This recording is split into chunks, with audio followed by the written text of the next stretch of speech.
இங்க இருக்கிற எல்லாரை விட, குறிப்பா உங்க தங்கச்சி சந்திராவை விட உங்களுக்கு மனுஷங்களை பத்தி அதிகமா தெரியும். ஏன்னா வாழ்க்கையில அந்த அளவுக்கு நீங்க அடிபட்டிருக்கீங்க.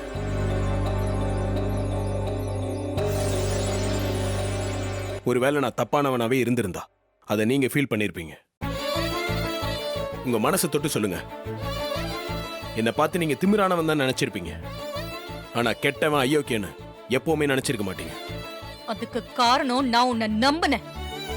ஆனா இப்போ நடந்திருக்கிறது என் நம்பிக்கைய கொலைச்சிருச்சு. இங்க சூழ்நிலை அப்படி இருக்கு மேடம். அதான் ஒருத்தனை தப்பு பண்ண வைக்குது, குற்றவாளியா ஆக்குது.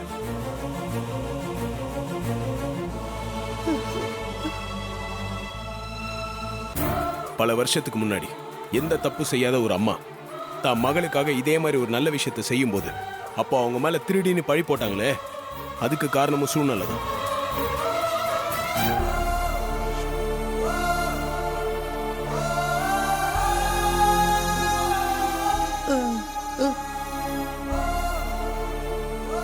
நான் உங்க அம்மாவை பத்தி தான் பேசுறேன்னு உங்களுக்கு நல்லா புரியும்னு நினைக்கிறேன். புரியுது. அதை எதுக்கு இப்ப சொல்ற? ஏன்னா அந்த சூழ்நிலை மாதிரி தான் இந்த சூழ்நிலையும். உங்க அம்மாவை திருடின்னு சொன்னாங்க, அதே மாதிரி தான் இப்ப இதுவும். அப்போ உங்க அம்மா என்ன சொன்னாங்க நீங்க தானே சொன்னீங்க. ராஜா சேதுபதி ஐயா கிட்ட அவங்க கெஞ்சினாங்க, என்ன நம்புங்கன்னு சொன்னாங்க, நிரூபிக்கிறதுக்கு வாய்ப்பு கொடுங்கன்னு சொன்னாங்க. ஆனா அங்க இருக்கிற ஜனங்க அவங்கள நம்பல, சேதுபதி ஐயா கூட அவங்கள நம்பல. அதனால தானே அவங்க உயிரை விட்டாங்க.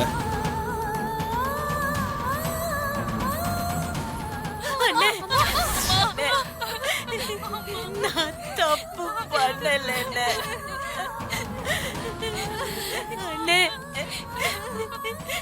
என்ன நம்புங்கண்ணே, நம்புங்கண்ணே, என்ன நம்புங்கண்ணே.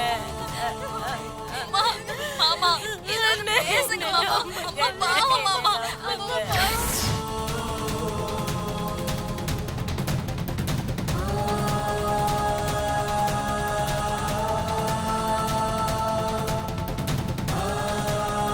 அன்னைக்கு உங்க அம்மா இருந்த இடத்துல இப்ப நான் இருக்கேன். சேதுபதி ஐயா இருந்த இடத்துல இப்ப நீங்க இருக்கீங்க. உங்ககிட்ட நான் கேட்கிறேன், அவசரப்படாதீங்க. என்ன நிரூபிக்கிறதுக்கு எனக்கு ஒரு வாய்ப்பு கொடுங்க.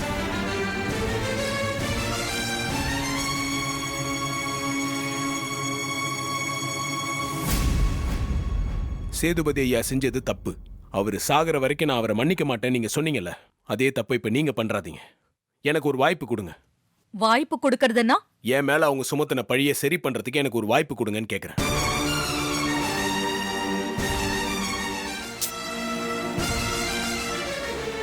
இப்ப இங்க இருந்து நான் வெளியே போனா 2 விஷயம் நடக்கும். ஒண்ணு, நான் கெட்டவன்னு எல்லாரும் கடைசி வரைக்கும் நம்புவாங்க.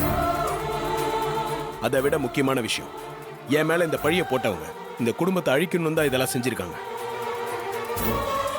அவங்க என்ன நடக்க கூடாதுன்னா இதுல உண்மை என்னன்னு தெரியணும். அதை கண்டிப்பா நான் வெளியே கொண்டு வந்தே ஆகணும்.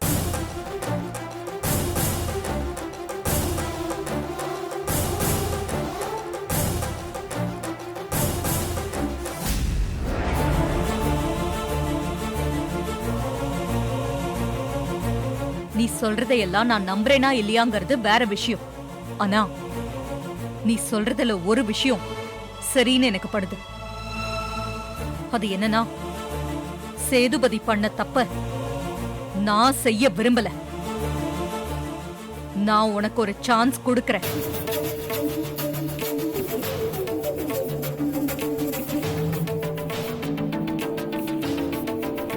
அப்பா, ஆனா இப்போ உனக்கு என்ன வேணும்? சுத்தி வளைக்காம சொல்லு. என் மேல தப்பு இல்லை நான் நிரூபிக்கிறதுக்கு எனக்கு கொஞ்சம் டைம் வேணும். அது வரைக்கும் நான் உங்க வீட்டுல இருக்கணும். நீ கேக்குறதுல தப்பு இருக்கிறதா எனக்கு படல. ஓகே, கடைசியா நான் உனக்கு ஒரு சான்ஸ் தரேன். நீ உன் மேல தப்பு இல்லைன்னு எனக்கு ப்ரூவ் பண்ணு. அது வரைக்கும் நீ என் வீட்டுல இப்ப இருக்கிற மாதிரியே இருக்கலாம். அதுக்கு நான் உனக்கு அனுமதி கொடுக்கறேன். எனக்கு இது போதும் மேடம்.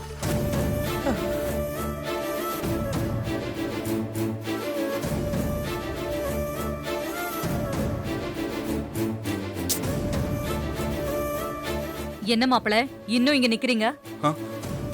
முதல்ல மேடைக்கு போய் ரேவதி கையில மோதிரத்தை போட்டு நிச்சயதார்த்தத்தை நல்லபடியா முடிப்போம். மத்ததெல்லாம் அப்புறம் பேசிக்கலாம். நீங்க போங்க. ம் சரிங்க. ஓம் தாராய நமஹ, ஓம் தமனாய நமஹ. சபையை நமஸ்காரம் பண்ணிக்குங்க. ஓம் தாமோதராய நமஹ, ஓம் தீப்தபுத்தயே நமஹ. இந்தாங்கோ மாலையை போட்டுக்குங்க. சதமானம் பவதி சதா யத் புருஷத் சதேந்திரியே ஆயுட்சேபேந்திரியே பிரதிதிஷ்டதி. தானியம் தனம் வசும் பகபுத்திர லாபம் சதசம் வத்சரம் தீர்க்கமாயு.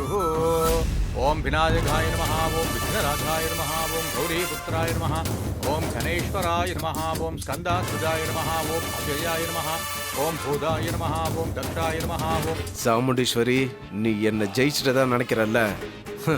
இந்த நிச்சயதார்த்தத்தால நீ மொத்தமா அவமானப்பட போற. இந்தாங்கோ பொண்ணுக்கு மோதிரத்தை போட்டு விடுங்க.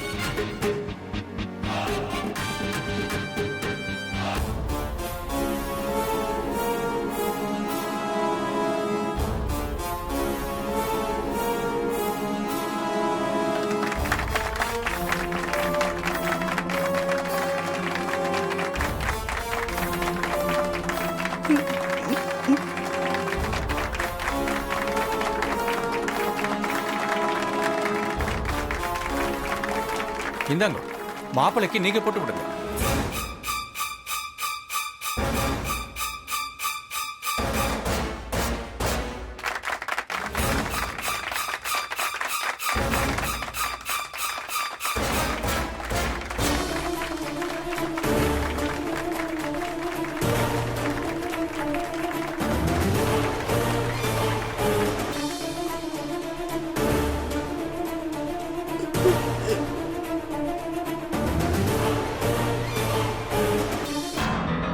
நிச்சயதார்த்த பத்திரிகை வாசிக்க போறேன். வாசிக்கலாமா? வாசிங்க. ஸ்ரீ காளிகாம்பாள் துணை பத்மாவதி சமேத ஸ்ரீ திரிவேங்கடமுடையான் பரிபூர்ண கிருபா கடாட்ச சித்தி ரஸ்து. நிச்சயதார்த்த சுப முகூர்த்த பத்திரிகை நிகழும் மங்களகரமான குரோதி வருடம் டிசம்பர் 21 மார்கழி 6ஆம் தேதி சனிக்கிழமை திரையோதசி திதியும் மக நட்சத்திரம் சித்தயோகம் கூடிய சுபயோக சுபலக்னத்தில் ராமநாதபுரம் மாவட்டம் இளஞ்சியமங்கல் பகுதியில் வசிக்கும் திரு ராஜராஜன் திருப்பதி சாமுண்டீஸ்வரி தம்பதியின் குமாரத்தி செல்வி ரேவதி என்கிற கன்னிகைக்கும் ராமநாதபுரம் மாவட்டம் விலாங்குளத்தூர் பகுதியில் வசிக்கும் காலம் சென்ற சங்கரபாண்டியன் திருமதி சரஸ்வதியின் குமாரன் திரு மகேஷ் என்கிற வரனுக்கு திருமணம் செய்வதாக நிச்சயதார்த்தம் இருவீட்டார் சம்மதத்துடன் பெற்றோர்கள் ஆசீர்வாதத்துடனும் செய்து கொடுக்கப்படுகிறது. சுபமஸ்து. என்ன முருகா கடைசியில இப்படி செஞ்சுட்ட? என்ன செஞ்ச? அந்த ட்விஸ்ட் இருக்கு, இந்த ட்விஸ்ட் இருக்கு, பொறுமையாயிரு, அது இதுன்னு சொன்ன. கடைசியில அந்த உருப்படாத பையல என் பேத்திக்கு நிச்சயம் பண்ணிட்டியே. அதாவது தர்மத்தின் வாழ்வு தனை சூது கவ்வும், ஆனா தர்மமே வெல்லும். இது எங்க தமிழ் கவிஞர் பாரதியார் எழுதுனது. ஆமா, ஆனா நான் தமிழ் கடவுள், நான் சொல்லக்கூடாதா? என்ன முருகா நீ? நானே என் பேரனோட நிலைமை இப்படி ஆயிப்போச்சுன்னு வருத்தத்துல இருக்கேன். நீ கவிதை வேற சொல்லிக்கிட்டு இருக்க. அந்த கவிதை சொன்னதே உன் பேரனுக்காக தான். இப்ப நீ பார்த்தது சாதாரண மேட்ரு. இனிமே நடக்க போகுதே அது வேற மாதிரி ஆட்டம். உன் பேரனோட ஆட்டம். அப்படியா முருகா? ஆமா, உன் பேரை மட்டும் மனசு வச்சு களத்துல இறங்கிட்டானா அவனுக்கு எதிர யாரும் நிக்க முடியாது. நீ வேணா பாரு, அவன் அடுத்து ஆட போற ஆட்டத்துல அவன் எதிரிகள் எல்லாரும் தெரிச்சு ஓட போறாங்க. அப்படியா? ஆமா, நீ நினைச்ச மாதிரி உன் பேத்தி கழுத்துல உன் பேரன் தாலி கட்டுவான். இது நடக்கும்.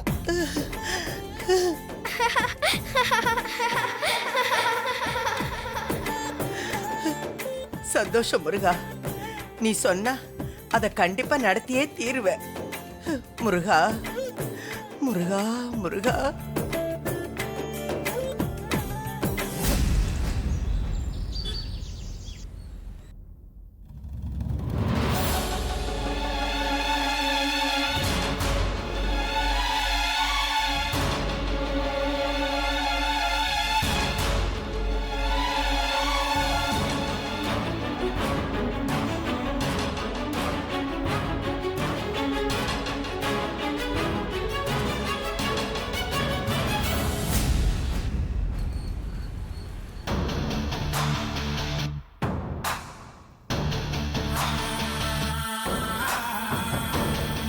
வா சந்திரா. ஏன் இப்படி பண்ணீங்க? என்ன பண்ண? அந்த மகேஷை எதுக்காக கூட்டிட்டு வந்தீங்க? அவன் மட்டும் இங்க வராம இருந்திருந்தா இந்த நிச்சயதார்த்தமே நின்னு போயிருந்திருக்கும். நாமளும் ஜெயிச்சிருக்கலாம்ல. அவன் வந்ததுனால நிச்சயதார்த்தம் நல்லபடியா நடந்து என் அக்கா கறி ஜெயிச்சிட்டா. அந்த மகேஷோட செல்போன்ல இருந்த போட்டோஸ் எல்லாம் என் அக்கா கிட்ட காமிச்சிருந்தா அவளே இந்த கல்யாணத்தை நிறுத்திருப்பாள்ல. நல்ல சான்ஸா இப்படி மிஸ் பண்ணிட்டு வந்து நிக்கிறீங்களேங்க. நிச்சயதார்த்தம் நின்னா அது நமக்கு முழு வெற்றி இல்ல சந்திரா, தற்காலிக வெற்றி தான். அதை நினைச்சு நம்ம பெருசா சந்தோஷப்பட முடியாது. என்ன சொல்றீங்க? எனக்கு ஒண்ணும் புரியல.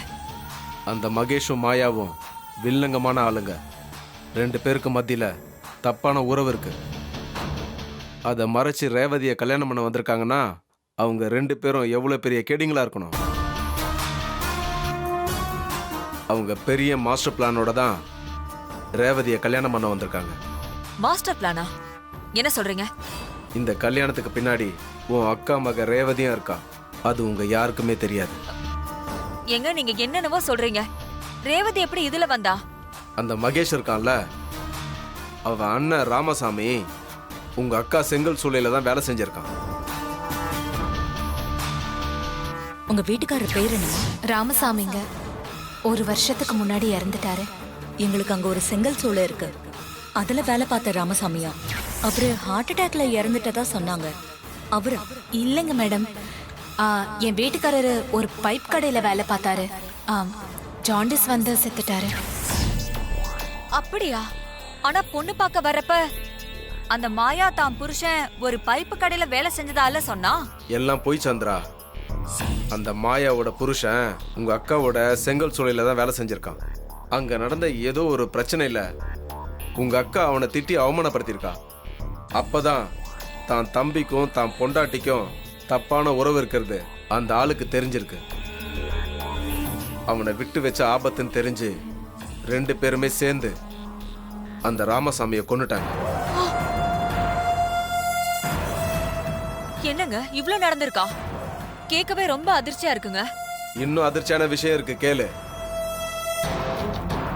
அந்த ராமசாமியை கொன்னுட்டு உங்க அக்கா திட்டி அவமானப்படுத்ததுனால தான் மன உளைச்சல்ல ஹார்ட் அட்டாக் வந்து செத்துட்டான்னு சொல்லி ஊர் உலகத்தை நம்ப வச்சுட்டாங்க. இத ரேவதியும் உண்மை நம்பி அம்மா செஞ்ச தப்புக்கு பரிகாரம் செய்யறதா நினைச்சு அவங்க குடும்பத்துக்கு ஹெல்ப் பண்ண ஆரம்பிச்சிருக்கா. உங்க அக்காவால ராமசாமி செத்ததுனால தான் மகேஷுக்கு யாரும் பொண்ணு கொடுக்க மாட்டாங்கன்னு ரேவதியை நம்ப வச்சு அவளே மகேஷை கல்யாணம் பண்ணிக்கிற அளவுக்கு கொண்டு வந்துட்டாங்க. என்னங்க இது? இவங்க நம்மளே தூக்கி சாப்பிடுற அளவுக்கு கிரிமினலா இருப்பாங்க போல இருக்கே. அந்த செல்போன்ல இருக்கிற போட்டோஸ பார்க்கலனா நாமளும் அவங்கள நல்லவங்கன்னு தானே நம்பிட்டு இருந்திருப்போம்.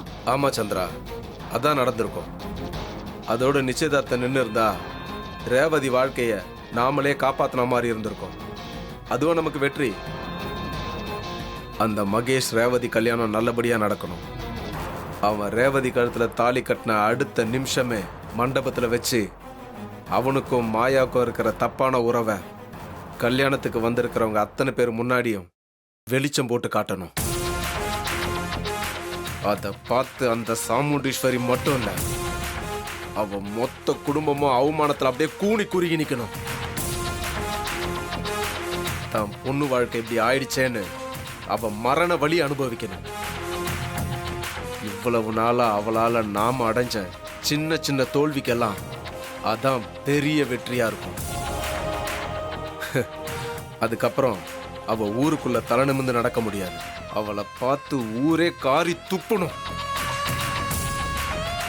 தினம் தினம் தான் பொண்ணோட வாழ்க்கை இப்படி ஆயிடுச்சேன்னு அவ அழுது சாகணும். அவளை அறகுறையா சாய்க்க கூடாது, ஒரே அடியா மொத்தமா சாய்க்கணும் சந்திரா. அப்பதான் நாம முழுசா ஜெயிச்சதா இருக்கும்.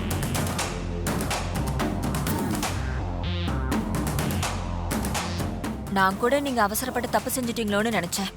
ஆனா நீங்க நல்லா யோசிச்சுதான் இந்த முடிவு எடுத்திருக்கீங்கன்னு எனக்கு இப்பதாங்க புரியுது. அதோட அந்த மகேஷை நீங்க கொண்டு வராம இருந்திருந்தா எங்க அக்காக்கார் ஏதாவது சென்டிமெண்ட் டிராமா போட்டு அந்த டிரைவர் பயலுக்கும் ரேவதிக்கும் நிச்சயதார்த்தம் பண்ணிருப்பா. அது நடந்திருந்தாலும் நமக்கு தான் ஆபத்து இல்லைங்க. அந்த டிரைவர் பையன் ஒருவேளை அந்த வீட்டு மாப்பிள்ளை ஆயிட்டானா வேற வேணையே வேணாம். நம்மளால அவங்கள எப்பவும் எதுவும் செய்ய முடியாது. அவன் அவ்வளோ பெரிய கில்லாடி. கரெக்ட் தாங்க. அவ அந்த வீட்டுக்கு மாப்பிள்ளையா வந்திருந்தா நம்மளே மோப்பம் பிடிச்சு அக்காவுக்கும் காட்டி கொடுக்க சான்ஸ் இருக்கு. இப்ப அதுவும் நடக்காதது நமக்கு நல்லதுதான். நீங்க எல்லாத்தையும் சரியாதான் செஞ்சிருக்கீங்க. அந்த மகேஷ் மாப்பிள்ளையா வந்தா என் அக்காவோட மானம் மரியாதை எல்லாமே காத்துல பறக்க போறது உறுதி.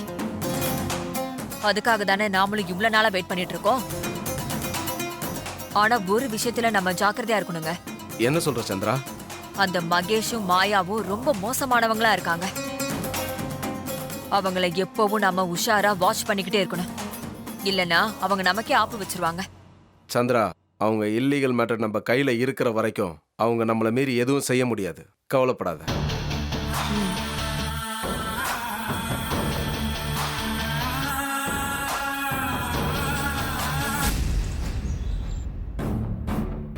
மா, என்னென்னமோ நடந்து போச்சு.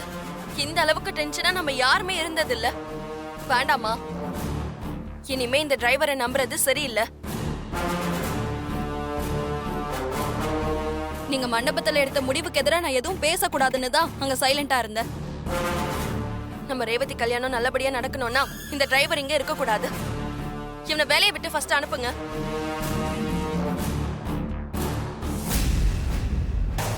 ஆமாமா, அக்கா சொன்னது சரிதான். நானும் இவரு நல்லவரு, நம்ம குடும்பத்தை பாதுகாக்க வந்த பாடி கார்டுன்னு பெருசா நம்பினேன். எப்போ அந்த மகேஷ் மாப்பிள்ளையே இவர் தான் கட்டையால அடிச்சாருன்னு சொன்னாரோ அப்பவே இவர் மேல இருந்த நம்பிக்கைலாம் போயிடுச்சு. நம்பிக்கை இல்லாத ஆளை வீட்டுல வச்சிருக்கிறது நமக்கு தாமா ஆபத்து. முதல்ல இவரை அனுப்புங்க, அதான் நல்லது.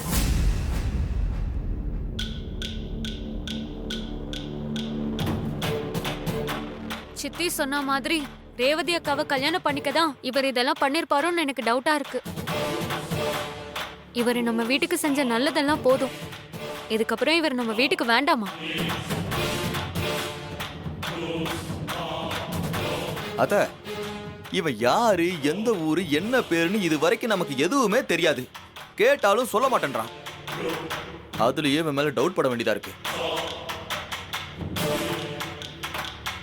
இங்க பாருங்க அத்த, இது வரைக்கும் இவன் சின்ன சின்னதா நமக்கு நல்லது செஞ்சதெல்லாம் இந்த சொத்தை ஆட்டை போடதானோன்னு ஒரு பெரிய சந்தேகம் எனக்கு. அதனாலதான் என்னவோ மாப்பிள்ளையை தாக்கி மறைச்சு வச்சுட்டு ஒன்னும் தெரியாத மாதிரி நம்ம முன்னாடி நடிச்சிருக்கான்.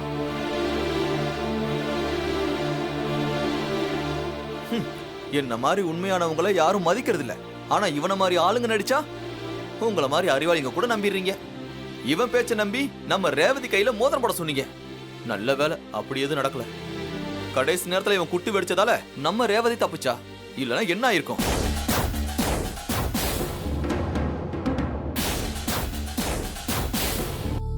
தம்பி, இன்னும் கூட என்னால நம்ப முடியல. நீங்க தான் மாப்பிள்ளையை தாக்கி மறைச்சு வச்சிருந்தீங்கிறத. ஆனா மாப்பிள்ளையே இதை சொன்னதுனால என்னால நம்பாம இருக்க முடியல.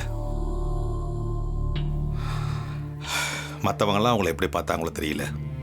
ஆனா நான் உங்களை என் சொந்த மாதிரி தான் பார்த்தேன். உங்ககிட்ட அன்போடும் பாசத்தோடையும் பழகினேன். ஆனா நீங்க இப்படி நம்பிக்கை துரோகம் பண்ணுவீங்கன்னு நான் எதிர்பார்க்கல தம்பி. நம்பினவங்களை ஏமாத்துறது ரொம்ப தப்பு தம்பி.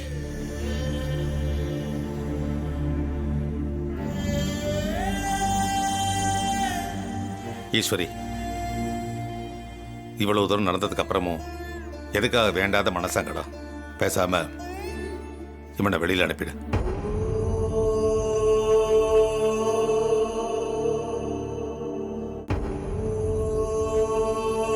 அம்மா, நீங்க எல்லாரும் நினைக்கிற மாதிரி இவர் அந்த தப்ப பண்ணிருக்க மாட்டாருன்னு தான் நினைக்கிறேன்.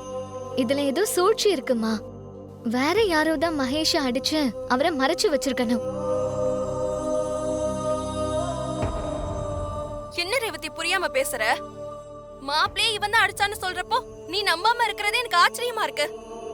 அவரும் இவர் மேல டவுட்டா தானே சொல்றாரு, ரொம்ப கான்ஃபிடென்ட்டா சொல்லலையே. நம்ம வீட்ல இவ்ளோ நாள் இருந்திருக்காரு, நமக்கு பாதுகாப்பா இருந்திருக்காரே தவிர ஒரு நாளாச்சும் நம்ம டவுட் படுற மாதிரி நடந்திருக்காரா? நம்ம கிட்ட கண்ணியமா தானே நடந்திருக்காரு.